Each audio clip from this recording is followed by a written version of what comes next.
Well, hey y'all, happy Tuesday. Well, welcome back. So I can honestly say that last week was finally pretty mellow.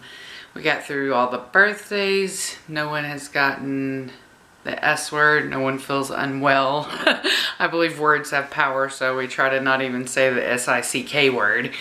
But otherwise, you know, it was a pretty mellow week, and once a month my husband and the boys go hang out with his family for the day, and so they did that, and we usually have girls' day on that day, but the girls were pretty wrapped up in playing with the neighbor kids like next door, so I kind of got a quiet little day, kind of just to myself. So I don't have a ton of rants or raves or anything going on this week. I've got a ton going on in the garden, so I just wanted to kind of chat with you about 3 random things. And the first one is kind of this thing I've got with seasonal eating, and it wasn't it wasn't really even anything that I set out intentionally to do.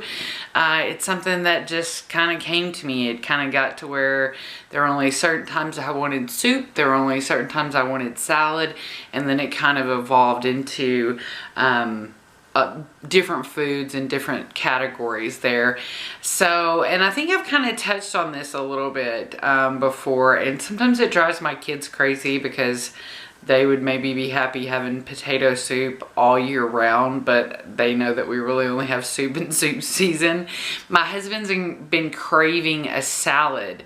And it's almost salad season. So we actually broke out salad season last night, Monday, for what normally would have been a night that we'd have soup. And when I was planning out this week's menu, I was actually, I needed something for Thursday, and I was like, maybe I can stick one more soup in there. But then when I looked at the temperature, like the temperature is going to be like 81 or something on Thursday. And so that's kind of another thing that helped me discover this kind of need, this drive, this inside thing that points me in the direction of what kind of foods that I want to eat is, who wants to eat soup and then be hot?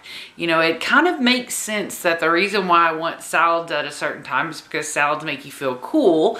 Root vegetables and soups and hearty things like that make you feel all cozy and warm like the winter. So even though I don't have this totally cold, freezing winter here in Arizona, I still kind of have a natural pull to certain food groups.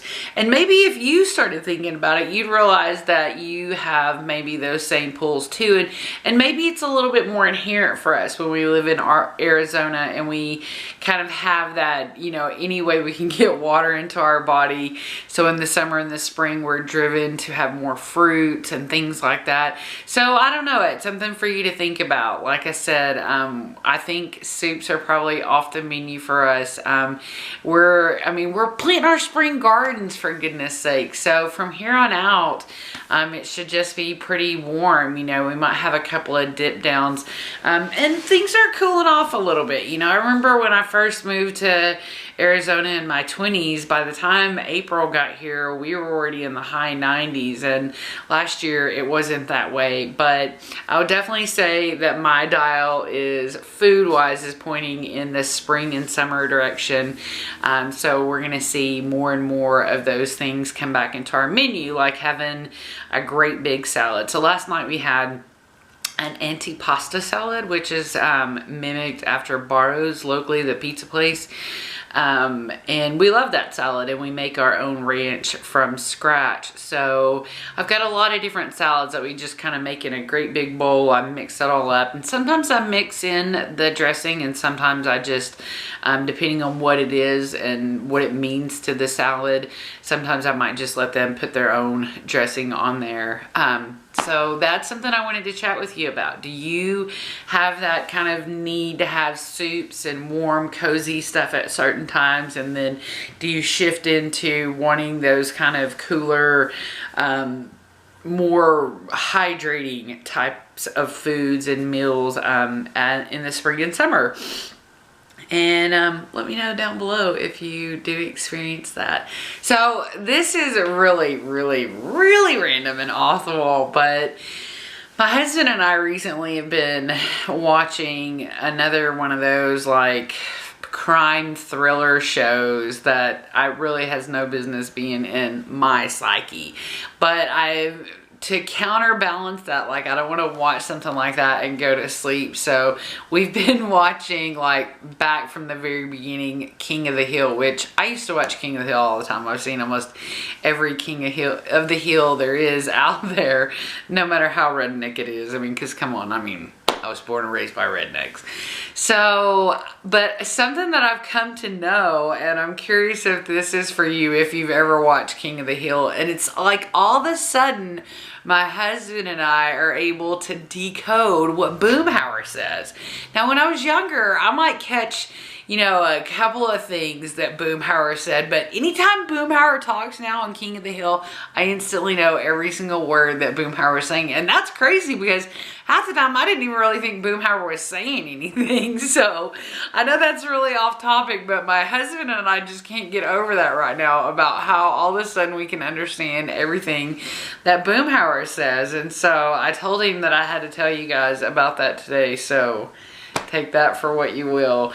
And one of the last things I want to chat with you about is Outlander. Like, I finally this Sunday, now mind you, Outlander's become almost like this, I don't want to say sacred because there's nothing sacred about it, but I can't think of another word, and I don't want to say ritual because that gives me the creeps too.